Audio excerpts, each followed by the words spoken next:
से उसको digital slate में कुछ लिख के दिखाता है जिससे वो अनकंफर्टेबल फील होती, टीचर के पास जाती हो और टीचर पीछे बैठी होती थी। तो एक सीसीटीवी में टीचर पूरा नजर आ रहा है कि वो महिंद्रा चला रही है। मतलब क्लासरूम में दो टीचर हैं, एक क्लास टीचर है जो कि महिंद्रा पे शॉपिंग कर रही है क्लास के अंदर ही, हमारा कंप्लेन करती है 4 बार, उसकी सुनवाई नहीं होती।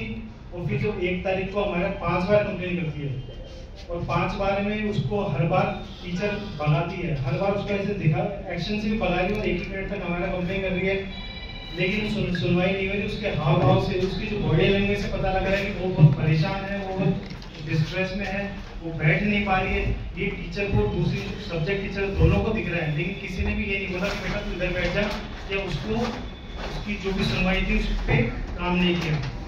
जिस वजह से हमारा के दिमाग में क्या आया क्या नहीं आया कि वो जाके रेलिंग पे बैठ गई, वहाँ से वो फिसल गई।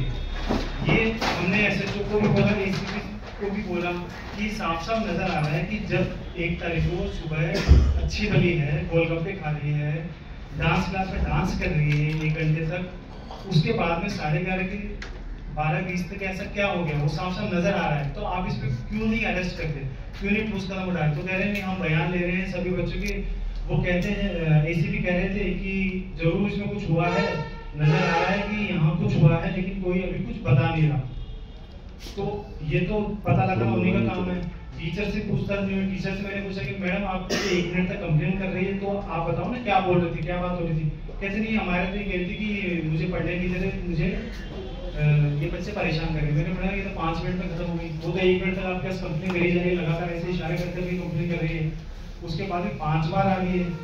तो आपकी ये ड्यूटी बनती है, स्कूल की ड्यूटी बनती है कि बच्चे को सेफ भी कराया जाए पढ़ाई के साथ साथ। ये स्कूल की ड्यूटी है, ना प्रिंसिपल की तरफ से कोई बयान आ रहा है, ना स्कूल के ओनर की तरफ से कोई बयान आ रहा है। तो इसी वजह से हम दर की प्रॉब्लम खा रहे हैं। हमने अभिभावक संघ हो गया, मनोज जी हो गए, इनसे मैं संपर्क किया और हम सब ने डिसाइड किया कि 22 तारीख को शहीद स्मारक पे 2 बजे से धरना प्रदर्शन करेंगे, विरोध प्रदर्शन करेंगे और कैंडल मार्च करेंगे। तो मेरी सभी से अपील है, हर एक अभिभावक से, माता पिता से, जयपुर के, राजस्थान के हर एक संवेदनशील व्यक्ति से मेरी अपील है कि कृपया हमारे इस अमानय को न्याय दिलाने के लिए आगे आए और 22 तारीख को 2 बजे शहीद स्मारक पर उपस्थित होएं, ताकि इस तरह की कोई भी घटना किसी और बच्चे के साथ ना हो। मैं अब की माता शिवानी मीरा जी से निवेदन करूंगा कि वो अपने वक्तव्य यहाँ पे साझा करें।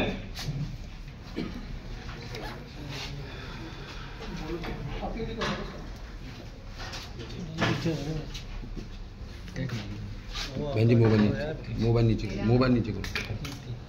मेरा सिर्फ ये कहना है कि हमारा तो वापस नहीं आ सकते, जिसके लिए हम एज अ पेरेंट हर सेकंड हर मिनट रो रहे हैं। ये सोच रहे हैं काश हमने 1 तारीख को से स्कूल ही नहीं भेजा होता।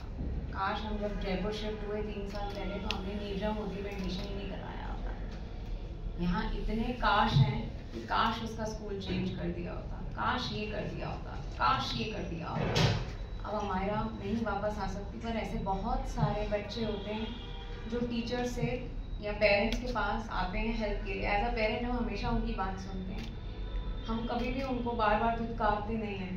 पर उस क्लासरूम में जो हुआ है, अगर सिर्फ उस दिन का इंसिडेंस भी कोई देखे, सिर्फ 1 दिन, वो लास्ट 1 घंटा देखे, तो उन 18 बच्चे जिन पे 2 टीचर्स बैठी थी जो सुपरवाइज कर रही थी, उसमें से साफ दिखाई देता है कि सिर्फ एक अमायरा ही थी जो बहुत ज़्यादा परेशान थी, क्योंकि वो एक अच्छी छात्र है, वो बहुत इंटेलिजेंट है, वो अपनी कोई प्रॉब्लम जाके बता रही है।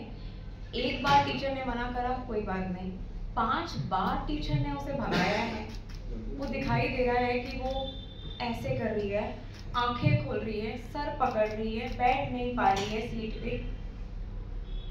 अगर टीचर से अपनी ड्यूटी नहीं हो सकती थी तो वो 1 बार हम पेरेंट्स को ही कॉल कर देते कि आ जाइए आप, कोई मैं नहीं संभाल सकती, हम इतने काबिल ही नहीं है कि हम आपके बच्चों को संभाल पाएँ।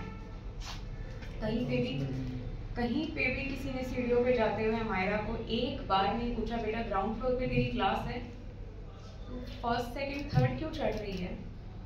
कोई सीसीटीवी मॉनिटरिंग नहीं हो रही कि बच्चा 3rd फ्लोर पे आके बालकनी जैसी कोई जगह बता रहे हैं वहाँ बैठ गया और वहाँ से फिसल गया। कोई मॉनिटरिंग नहीं है उस स्कूल की। आप लोगों के बच्चे भी किसी स्कूल में पढ़ते होंगे। एज अ पेरेंट हम कभी नहीं सोचते जो बच्चा सुबह गया है वो दोपहर में वापस नहीं आएगा, उसकी जगह कॉल आएगी जो बताएगी कि वो नहीं है, मर गया है। मैं बहुत रिक्वेस्ट करती हूँ एज अ पेरेंट, हम 2 लोग 3 लोग 4 लोग 5 लोग कुछ नहीं कर पाएंगे इतने बड़े इंस्टीट्यूशन का जिसमें इतने बड़े लोग हैं। मैं चाहती हूँ और मैं अपील करती हूँ कि इस स्कूल का डी-एफिलिएशन होना चाहिए।